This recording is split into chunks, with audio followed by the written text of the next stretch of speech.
कभी विदेशी पर्यटकों की पहली पसंद रहा गोवा।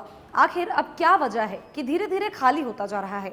आखिर ऐसी क्या वजह है कि रूस, यूरोप और ब्रिटेन के टूरिस्ट अब गोवा छोड़ करके श्रीलंका, वियतनाम और थाईलैंड की तरफ जा रहे हैं? और क्या भारत की पार्टी कैपिटल कहे जाने वाला गोवा अब अपनी चमक खो रहा है? आज के इस वीडियो में हम उन 5 कारणों को जानेंगे जिनकी वजह से गोवा के टूरिज्म को झटका लग रहा है।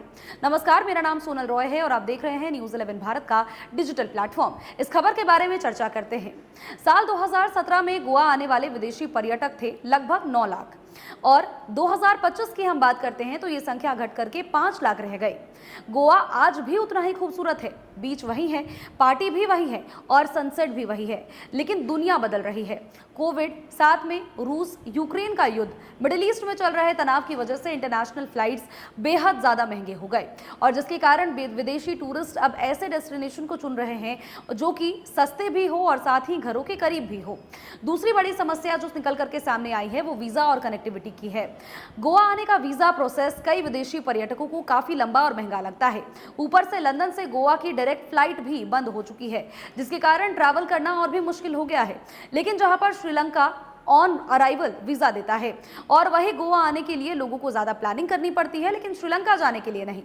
अब सबसे बड़ी और सबसे कंट्रोवर्शियल मुद्दे की हम बात करते हैं, क्लीनलीनेस और कॉस्ट। कई विदेशी पर्यटकों का ये कहना है कि गोवा पहले जितना साफ सुथरा अब नहीं रहा है। बीच तक जाने वाली जो सड़कें हैं वो काफी कचरे से भरी हुई हैं और महंगी टैक्सी सेवाएं, जिसके कारण लोगों का एक्सपीरियंस खराब होता जा रहा है। गोवा में अभी भी उबर और ओला जैसी ऐप, टैक्सी बेस्ड ऐप सेवा अभी तक पूरी तरह से शुरू नहीं हुई है, जिसकी वजह से टैक्सी किराए पर लेना पड़ता है और कई बार टूरिस्ट को ये एक लूट जैसा महसूस होता है। अब सबसे बड़ा झटका है कंपटीशन। श्रीलंका, वियतनाम और थाईलैंड अब सिर्फ सस्ता ही नहीं है बल्कि ज्यादा साफ भी है, बेहतर सर्विसेज भी देता है और शानदार बीच, रेस्टोरेंट सब कुछ उपलब्ध है। जहां गोवा में होटल महंगे हो गए हैं तो वही इन देशों में आधी कीमतों पर पूरा बीच पैकेज मिल जाता है। हालांकि अच्छी बात यह है कि भारतीय टूरिस्ट की संख्या तेजी से बढ़ रही है। 2025 की हम बात करते हैं तो गोवा आने वाले घरेलू पर्यटक 1 करोड़ से पार पहुंच गए थे, लेकिन विदेशी टूरिस्ट कम होने के कारण इसका असर देखने को मिला, जो कि होटल्स पर भी दिखा। इसके अतिरिक्त लोकल बिजनेसेस पर भी, शैक्स पर भी और साथ ही बाइक रेंटल और रेस्टोरेंट्स पर भी प्रभाव पड़ता हुआ नजर आया। अब सवाल यहाँ पर यह है कि क्या गोवा खुद को बदल पाएगा? क्या साफ सफाई, साथ ही सस्ती हुई ट्रैवल और बेहतरीन सुविधा के दम पर विदेशी पर्यटकों को वापस ला पाएगा, या फिर एशिया के नए टूरिस्ट हब गोवा की चमक को हमेशा के लिए फीका कर देंगे? आपकी इस खबर को लेकर के क्या सोच है और क्या गोवा अभी भी बेस्ट है या फिर श्रीलंका और वियतनाम उससे आगे निकल चुके हैं? हमें कमेंट करके जरूर बताएं।